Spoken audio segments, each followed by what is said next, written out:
Welcome to Built to Win, the podcast created to help you level up your business game by developing a success mindset made for the long run. In this episode, Neora founder Jeff Olson and co-CEO Deborah Heisz sit down for a lively discussion on what leadership looks like. Join us as they dispel some of the myths about leadership and discuss what it means to be a leader, the importance of mindset in leadership, and how you can implement some of their best leadership practices into your own life. Welcome to the Built to Win podcast. I'm Deborah Heisz. I am here with Jeff Olson, and we have a topic that is near and dear to both of our hearts to talk with you about today. And that topic is leadership. We just got back from a leadership conference with our company, and we had the opportunity to spend, really 3 or 4 days in beautiful Hawaii talking about leadership. And we had a great breakfast conversation and a lot more conversation after we got back about what it really means to be a leader and how to build leaders and how to really become a leader yourself. And we thought that we'd bring that conversation to the podcast because there's so much on this topic that's already been written. There's so many books you can read. But in reality, leadership is an activity. It's not something you really read about. It's something you do. So we wanted to share that with share our thoughts about that with our listeners, and we're excited to do it. So welcome to the podcast today, Jeff. Thanks a lot, Deb. And I've always enjoyed this podcast. Even the ones I'm not on, I actually those are the ones I enjoy the most, listening to the information. And I actually think anybody that listens to all of these podcasts will become better in so many parts of their life, whether it's their personal life, their family, or their business life, or whatever that might be. And so I'm really happy for this podcast. And so yes, and talking about leadership, there's a saying that I heard a while back that kind of really speaks to leadership in a very simple, easy way. And that is, they said, what is the definition of a shepherd? Well, it's somebody who smells like sheep, okay? Which means you understand the people you're leading, okay? That you're not literally like militaristic where you have some position that gives you power. It's about you're leading by example more than anything else. And so, the definition I came up with a long time ago about leadership that's worked for me is my ability to get somebody else to do something they wouldn't have done if I wasn't there. Okay, that's leadership. People cheering people on for doing what they're going to already do. That's good. That's part of the process. That's why you have recognition and all those good things. But it's my ability to get you to do something you might not have done or would not have done if I hadn't been there. So think about that when you're out there in your leadership position. Are you, experiencing that with your people? And so what I found is when you're trying to do that with somebody, they're looking at you. Okay, they're looking at who you are. And I've always had another saying is, people when they look at you, they want to know that you know who you are, you know where you're going, and you know how you're going to get there.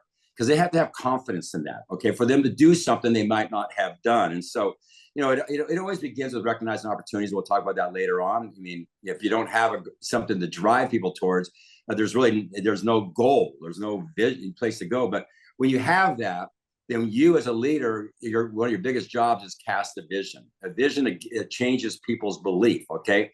Because until you have a vision that people buy into and it changes their belief, you're not going to get them to go do the activities. No. So the whole thing is, when you do that, it changes their beliefs, and that it changes something else we'll talk about, which is mindset.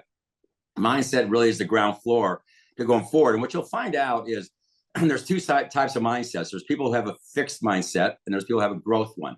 Most people have a fixed one. They're lost in their dogma. They're lost in their past. They're lost in their present, and they're not open that there are other opportunities. There are other ways of doing things. They're not open to changing themselves. And so, you got to understand there are two different types of people. Now, people who have a growth mindset are a lot easier to work with. And sometimes it's just easier to go find those people, than it is to try and create somebody who has a fixed mindset or more than anything else.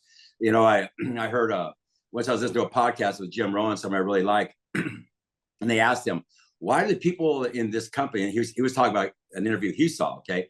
And they asked this person, why are people in your company so motivated and so inspired? And he goes, because we hire motivated, inspired people, okay? I say that to say this is sometimes you're better off just go find those people with a growth mindset, okay? Because it's going to be a lot easier to get them to do things that they need to do, because successful people basically do what other people are not willing to do. People with a fixed mindset, and that's okay. People go from fixed to growth. But I'm just telling you, you can go out and search for those people. And when you get those people, you change their belief. When you change their mindset, you change their belief. Guess what that does? It changes their activities. Now you're getting to do something they wouldn't have done if you hadn't been there. And then you get your results from that. Basically, what you have to do in leadership is you start out somewhere. I can guarantee you this. There's not a plan I ever put together. There's not a thought that I ever had that ended up being what got me there. Okay. It's got me started. So there's a thing I've always called plan, do, review.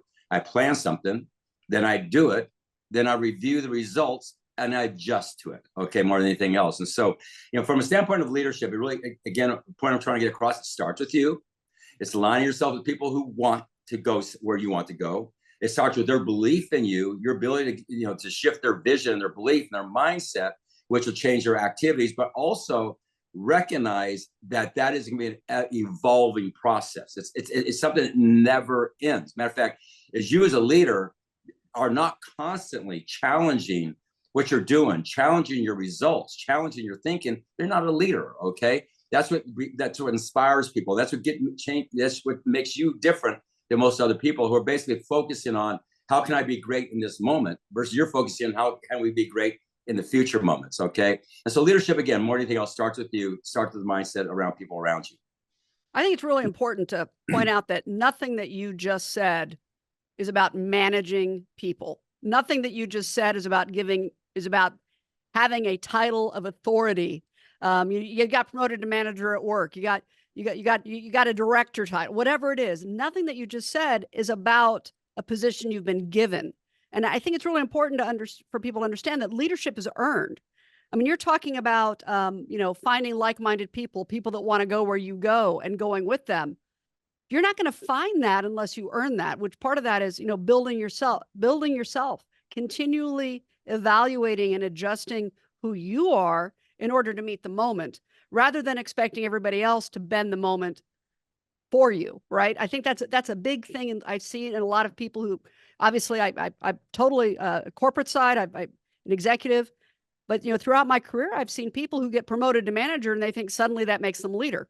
They get promoted to some position, and they think suddenly they have leadership responsibilities. They have the responsibility, but to be a leader, they have to get in there. They have to know their people. They have to know what motivates them. They have to give those people what motivates them. If you're a manager who just is, we all talk about how much we hate micromanagement. You tell me what to do. It doesn't mean I love doing it. If you can help people understand the why of why they're doing something, and if you can help give them the essence of, we are in this together as a team and we have this common goal and we're going to get there and this is your piece of it, and celebrate that, you don't have to manage people because they're going to manage themselves. And I think that's really important as, if you're looking as a leadership position, you'll know if you're a leader, if you're not babysitting, if you're not managing, if you're not micromanaging, but if people are getting done what needs to get done anyway. They're doing it because it fits the vision and they're aligned with it. So the people who, like you said, Jeff, the people who are part of that vision, people you have around you, very important. Hire motivated, inspired people. And If you're not hiring motivated, inspired people, if you're independent out there, which so many of our listeners are on their own micro businesses, surround yourself with inspired, motivated people. And if you're not, and they're not, no one's going to go anywhere, because that is a problem. But the second piece of that is, you touched on this a little bit, and I think it's really important to talk about that leadership is a mindset activity, both for you and for everybody else. One of my favorite things about leadership is when somebody brings a problem to me or somebody brings a frustration to me. Now, I'm not happy they have the problem or the frustration. Don't get that wrong. I don't want people to create problems to bring them to me. But what I like is the opportunity it gives you to reframe their mindset. And if they bring that problem to you and the mindset is, oh, you're right, that really is a problem. That's a barrier. We just got to fix that before we can move forward. No one's going to move forward.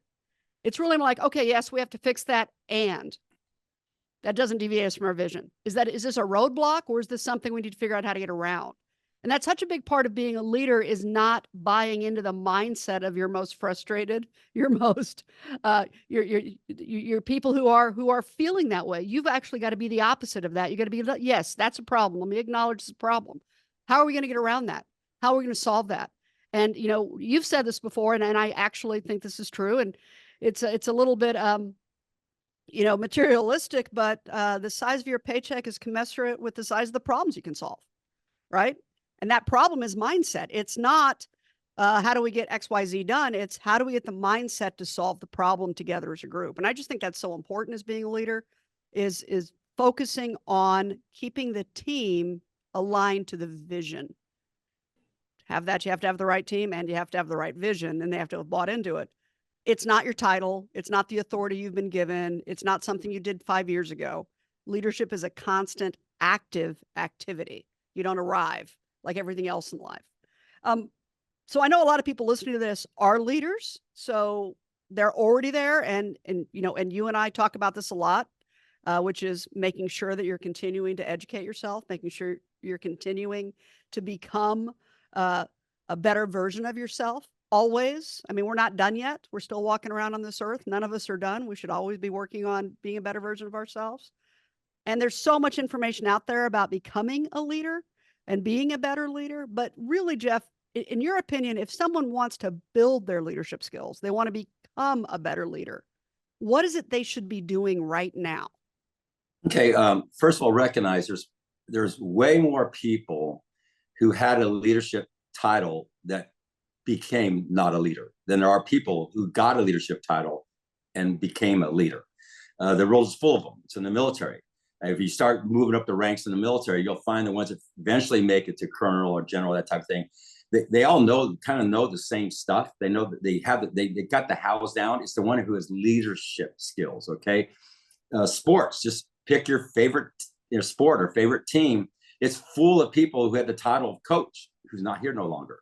It's not because they didn't know the X's and O's. That's why they got to become a coach. They had experience, but they weren't a good leader of people. Okay, so you're going to find that in business. People get a title.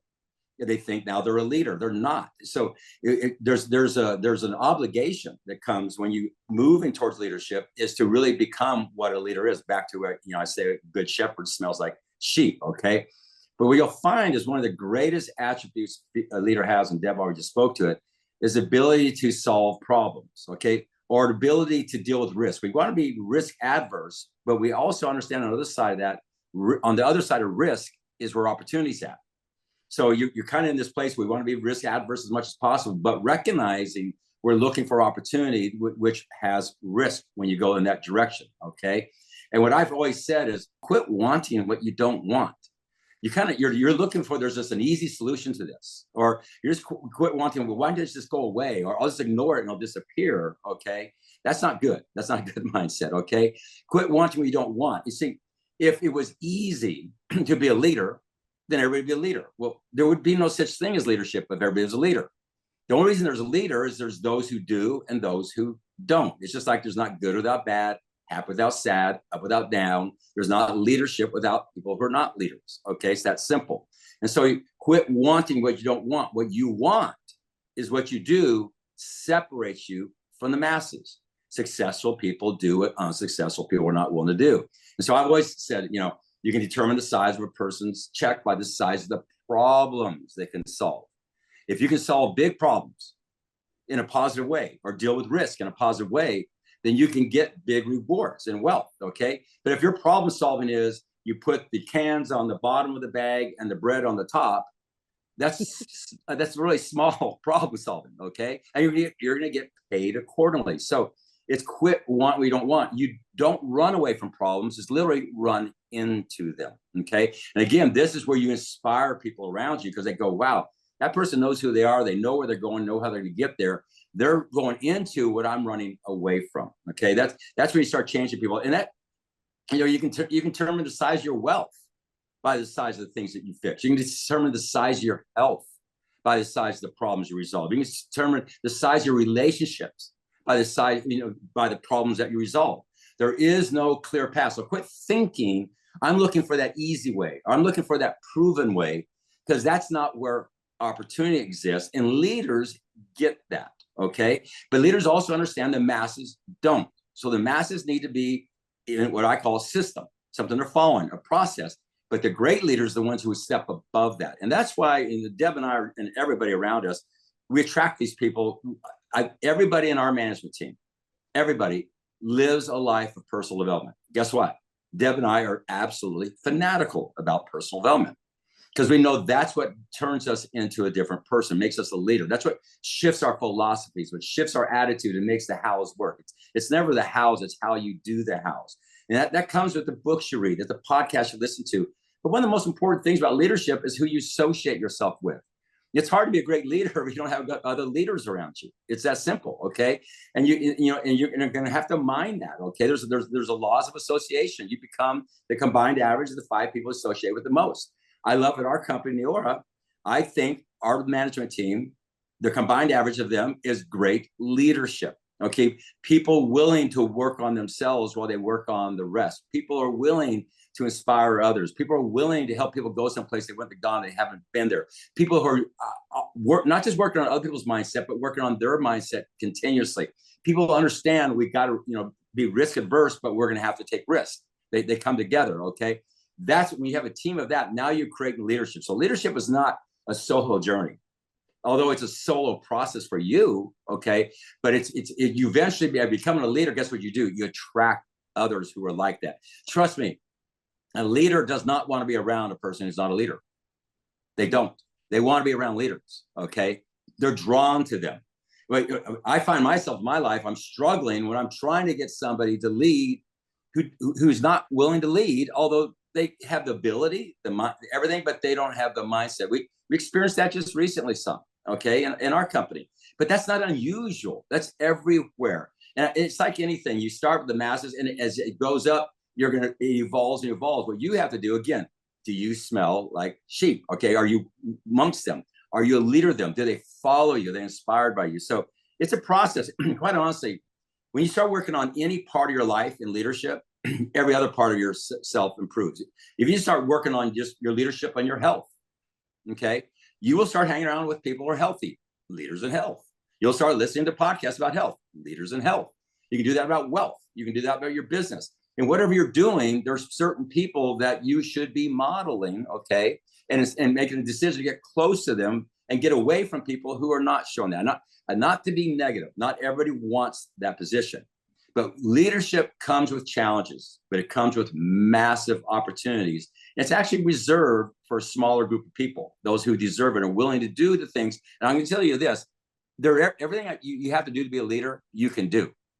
It's not magical, okay? It's a matter of you want to get there, and you're willing to do the things necessary to get there and pay the price to do there. And it's not as much in the hows, it's going to be in your mindset. Okay, it's going to start with you, and when you understand that, you can start evolving towards leadership, and you can start inspiring people around you to go someplace with you. Because there's a word I always use: synergy. Synergy is the ability to get a group of people to go someplace together they'd never go to by themselves. That's what companies do. That's what organizations do. That groups do. That's what churches do. Okay, one person can do so much, but a group of people can do a lot together. Okay, well, what you want to do is leadership is about bringing those people together with a common goal. That's a vision, a mission statement of a company. Okay, who come together and go someplace together they could have never gone to by themselves. They call that synergy. Inside the word synergy is energy. Energy is your leadership. Okay, that's what people are looking for. That's what we're trying to say. It's not so much the hows. They're looking for you, your energy, that you know who you are, you know where you're going, and you know how to get there, even when you really don't all the time. Okay. That's the truth. When we're talking about leaders, I think it's important to talk about, and you've touched on this, a lot of people don't want to be leaders. A lot, and it's difficult for leaders to understand that, and so part of it is, we've been in leadership roles for so long, but I can think back to when I was first starting out, and I knew people around me that were actually resentful of the fact that I would put in the extra time, that I would make them, quote unquote, look bad because I was willing to do something they weren't willing to do. And it was bad that I was doing it. You see this a lot in I'm going to bash a little bit, union organizations where, no, it's my job to move the table from here to there. If anybody else touches the table, please don't show initiative. There's a mindset out there that a lot of people have that as a leader, you're going to encounter. You're going to encounter people that don't have a leadership mindset. And they're, great people, necessary for the world, perform a lot of necessary jobs, are very happy in their world. I'm not saying they're not happy people, but they aren't leaders. how do you work with those people, or do you? Or how do you identify how to work with those people, and make sure that you're bringing the whole team along, knowing that you have some of the members in that team are just perfectly happy doing what they're doing and they don't want more, but you still need them on the team. So, you still need those people on the team, but you're a leader, but they aren't necessarily wanting to join the leadership group. So how do you make that group feel involved, and how do you work through your other team members to get there? Well, you actually brought up a great example, and it's really been frustrating for me to watch. And right now, there's the big strike going on with the dock workers. Dock workers, thank you. And I'm watching some of the worst leadership I've ever seen. I'm not against unions at all. Okay, everything has its purpose, but the leadership of these unions is so off direction, because what they're saying is, we do not want there to be automation. Right. So basically saying, as a leader to the people who are following them, we want to destroy our company, our business. The whole world is automating around everything. All the other docks around the world are automating. All of our competitors are automating. And what they're doing is, and they're saying, well, we got to just stay here because that's how we get money, and we give money to the system. As a leader, that's not should be saying. We should be saying what we have to do. Because number one, they should protect their rights. They should work for their pay. They are valuable. But he should be inspiring them to the future versus holding on to a past that will destroy them. And that's what he's doing. It's really bad, okay?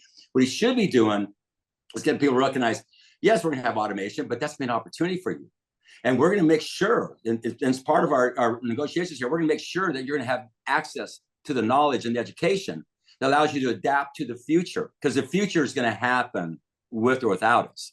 And for that is one of the worst leadership things I've ever seen, versus a person saying, look, you guys, yes, we're going to get your benefits. We're going to get your pay. We recognize your value, but we also recognize we got to compete as an industry, and we got to adapt as an industry, and we got to go someplace together as an industry. And we're going to make sure in our bargaining agreement here that you're going to have access to the knowledge if you want it. There'll be those who don't, if you want to live in the past. And so what I've said, so what you have there is people living in fear. And anytime somebody starts an activity, they usually start with the lowest level of knowledge, okay? Knowledge about the future and automation, okay? Their highest level of fear of anxiety, their fear that automation is going to take over, okay? Fear, anxiety. What you do is you start with learn knowledge. You start educating them. That's what a good leader be doing right now. Educating them about what the future is. It's going to happen, okay? And how this is an opportunity for you. And then what you'll do is they'll start getting their activity knowledge. You'll start engaging in their learning process, okay? And they're starting to find out the people who are going to help you in the future. From there, the biggest thing, you have learn knowledge and activity knowledge. Now you start, guess what? The fear and anxiety starts coming back down. The knowledge starts going up, okay? Modeling knowledge. You give them access to information and models, classes, that type of thing, where they're learning, modeling. They're seeing other people doing what you need to do in the future. And guess what happens eventually? You become the teacher.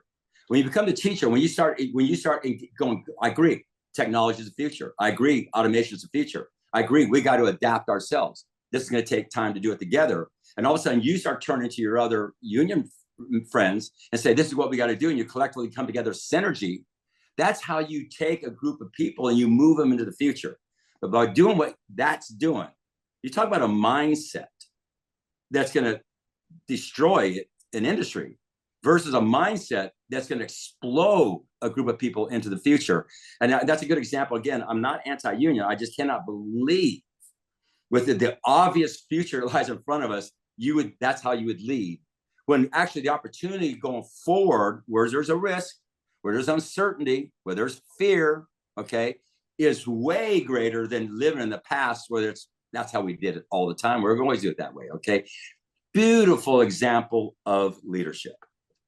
Yeah, I'm going to break that down a little bit because, first of all, neither one of us are anti-union. I think that, that blue collar workers and the people who do trades, they're the backbone of our nation. And 100%. So many of those people are leaders. So many of those people are successful.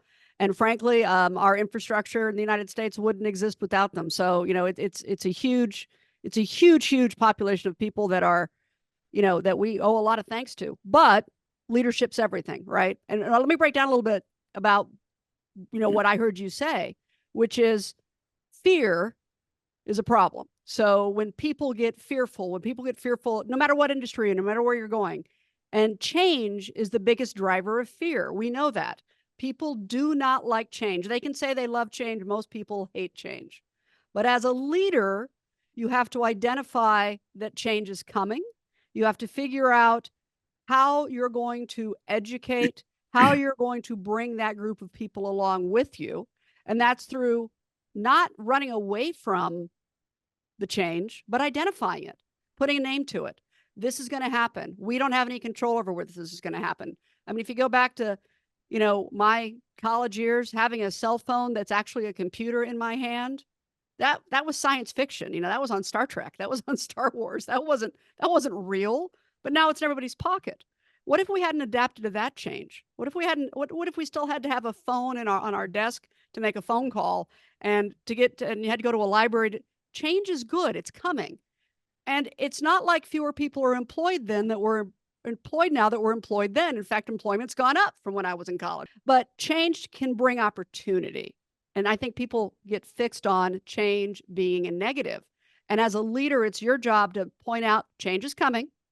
Here's an opportunity. And this is what we as a group need to do to adapt to that opportunity rather than running away from it. Because I know we see this all the time. We see people who want to do things the way they did it 10 years ago. They do, because they're comfortable and it worked 10 years ago. Well, we've accelerated. I think I read a statistic. I'm not going to get it right. So please, the listeners, don't write and correct me. Don't fact check. Huh? No, don't fact check this one. But something like we produce as much information in 6 months as it used to take 100 years to produce. Right. I mean, it's just a ridiculous accelerate, and that rate's accelerating. So we can't only not do things the way we did them 10 years ago. We can't do things the way we did them last year, is basically what you need to hear from that, because things have changed and leaders recognize that. And they're not looking at the way we did it last year. They're looking at the way it's going to have to be next year. And to bring people along with you, you have to carry a really important piece for your team, which is vision. You can't be sitting around waiting to react, because then you're not a leader, you're a manager. You're trying to take care of the issue. So it's really interesting to me when we talk about leadership, that leadership isn't telling people what to do, which is what a lot of people think leadership is. You're the leader, you tell me what to do. I hate telling people what to do. I'd rather tell them what we need to get done. And I don't know what your philosophy is specifically about that, but you don't tell them what to do, but you do model for them how to do it, which is, we need to get this done. But I have a lot of people who can do things I can't do. I can't program a computer. I can't, I can't do the accounting. I mean, I could learn to, that's not my role. But there's things I can't do. But for the most part, I spend my time modeling problem solving, which is great. Okay, let's figure out how to do that. What do when you're actively engaged, Jeff, in leading, when you're actively engaged in building, when you're actively engaged with the team, where do you start? Like for me, my start is always the what. What do we need to get done? For you, where do you start? Well, again, like I said, it starts with you. Okay, so sometimes it's lonely in a leadership position because you're in your thoughts. Okay, that's why I think it's important to surround yourself with people that you can brainstorm with. It's like Napoleon Hill said, 2 minds creates a third more powerful mind. And when you have people that you talk to, you'll go someplace together you wouldn't go to by yourself. But it starts there. But eventually, Deb's saying you don't tell people what to do, but you actually, you do tell them what to do. But it's about inspiring them to do what you're asking them to do. I'll give it a really simple example. Our leadership, we're trying to get them to think differently and move to a different place.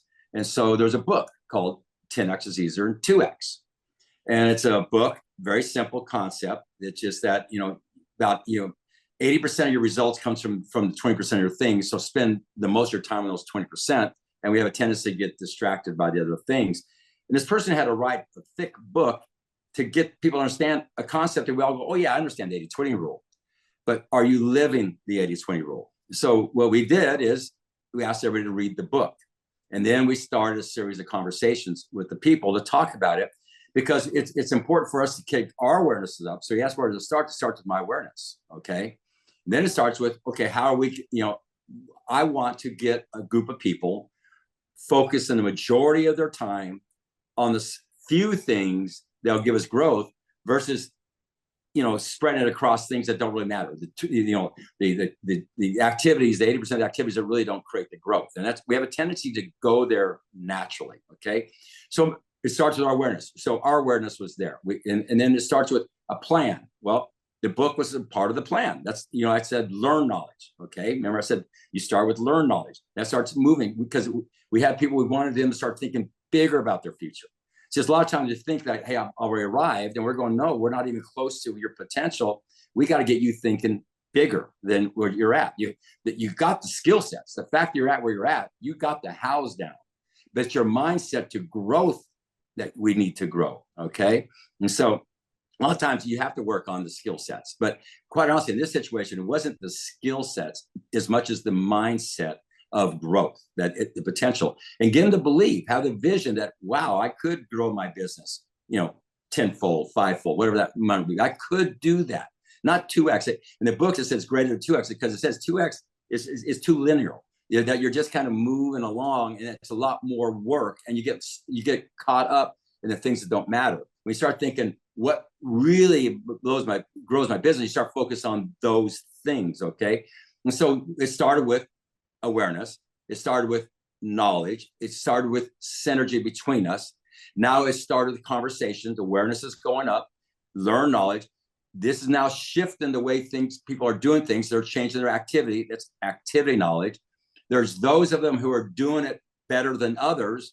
So the others will start modeling them. That's modeling knowledge. And what will happen is success starts happening. I'm already seeing some people do what other people are not willing to do. Okay, that always goes on. You're going to start seeing the people who teach because they went through the learned knowledge. They went through the activity knowledge. They went through the modeling. And now they're the teacher. They're inspiring people by their actions. Okay, so again, it begins with your awareness. But that's a neat little example of a group of people, all skillful, okay, all kind of doing the same thing, but us changing our awareness and changing our belief, changing our vision, changing our activities, okay? The only thing we said that we're going to do is we are going to work with those 20%. 80% of our time is going to be at those 20%.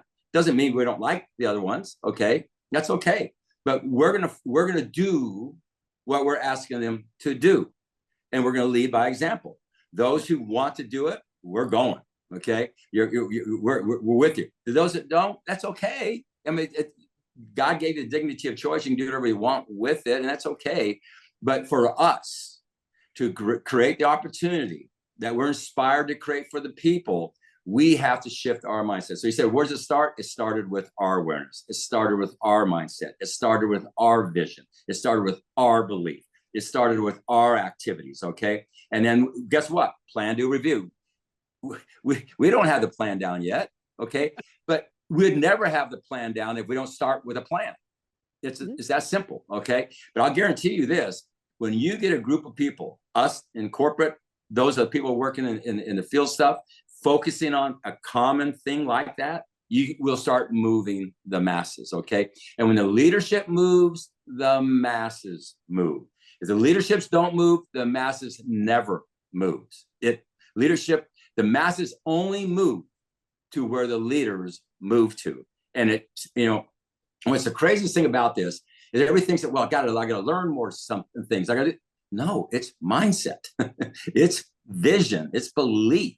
Okay. Now, if you're trying to give somebody a belief and a vision and mindset of something that's ridiculous, it's just not accomplishable. But that's not the case here. It's very, very viable for us to move 10x. Very, very, just very. I mean, there's companies that are 10x us right now that we have more of an opportunity than they have. Okay, it's just a matter of time and making things happen. So that's a good example of leadership. We're trying to be what we say. We want to smell like sheep. We want to be who we want them to be. Okay, but again, it's a long answer. I'm with you a lot of different things, Deb. But back to your thing, it started with us, and it started that first time we sat down and talked about what about this thinking and that thought, and then it's evolving. And guess what? We're going to do a lot of things inside this movement. They're just like that. Okay, we're going to find this that we think we need to exploit more. We need to do more. We need to emphasize more as a process. And those things will show up as we move on, but they would have never showed up if we hadn't cast that vision to ourselves and start casting that vision to others. Well, the vision is the core. I mean, and I want to point out that it didn't start with, hey, here's a detailed plan and here's everything we're going to do. And if we did this, that would happen. It wasn't vision from the ground up. We actually said, what's it going to take to 10X the business? That's where it started. And that's the question. And first of all, we had to agree we all wanted that.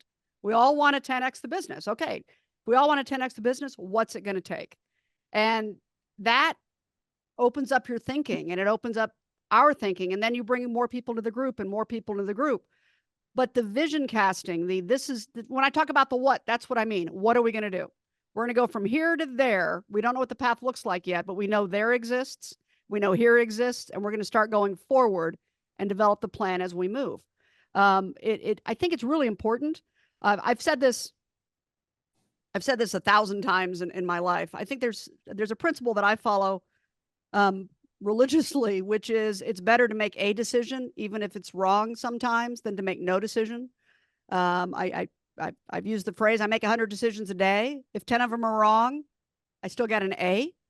But if I make one decision today and it's wrong, it's really bad. So I'd rather make 100 decisions and get us all moving forward than stand still and wait for the perfect solution.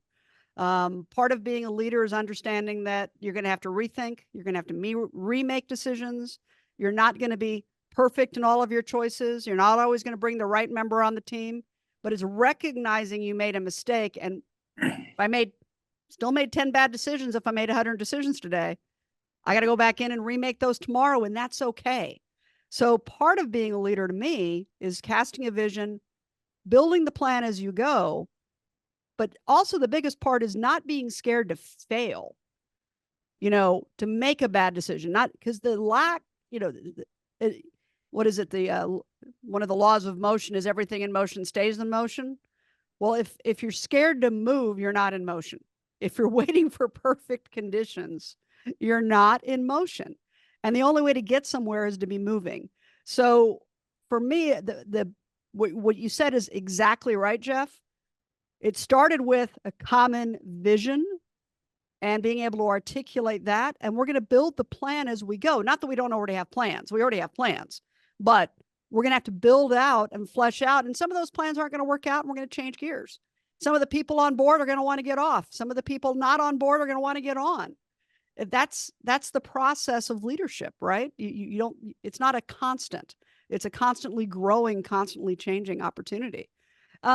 So, for our listeners, a lot of them are out there going, wow, you two have really big leadership roles. This is easy for you to talk about because this is what you do.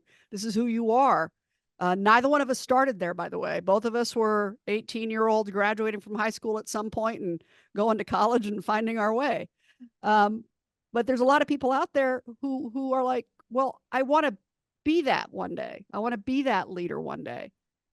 How do I, how do I identify opportunities? What should I be looking for out there for me to build myself? How do I identify the opportunity to take that first step into leadership? It's so funny because I evolved into leadership in Fortune 100 world, in small business world, in the direct sales world. And, but I found a lot of people who wanted things, okay, who you could see they wanted it, but they weren't doing the things necessary to get there. And I always knew what they had to do. They had the ability to do. To be successful was kind of easy, but it was also easy not to. And so I'm not using this as a plug, but that's why I wrote the book, The Slight Edge, okay? Mm-hmm. Because so you say 10X, people think, well, I got to do these mammoth things. I got to look for this magical thing. I got to find this breakthrough thing. This is too much. No, guess what it is? It is the slight edge. You start out with a vision, then you start doing the little things that seem to make no difference, all in the act of doing them. You do them over and over and over, consistently and persistently, until you start inspiring other people to do the same thing. We're not gonna jump to it. We're gonna step by step to it. But guess what? We know where we're going. We know who we are. We know where we're going, and we know how we're to get there now. And that will evolve. That's plan, do, review. But back to the principle of the slight edge, which, it's just so funny. The last 2 days, it's been recommended as one of the top books in the United States to read. And another top blogger, yesterday said it was the number one book to read. And so I'm not plugging the book. I'm just saying the principle of the book works. It's worked for sports teams. It's worked for corporations. It's worked for people. Because what it gets people to understand is that greatness is out there. 10X is out there. But you only get there by what you do in the moment, okay? And it's going to be a lot of little things that you do consistently and persistently with a vision, with a belief, okay, that you're casting that inspires other people to join you, synergy, okay, towards that, doing the daily activities that end up getting you to where you're going. It's no different than a Super Bowl team. They didn't get the Super Bowl by saying we want a Super Bowl. They did all the little things along the way, okay?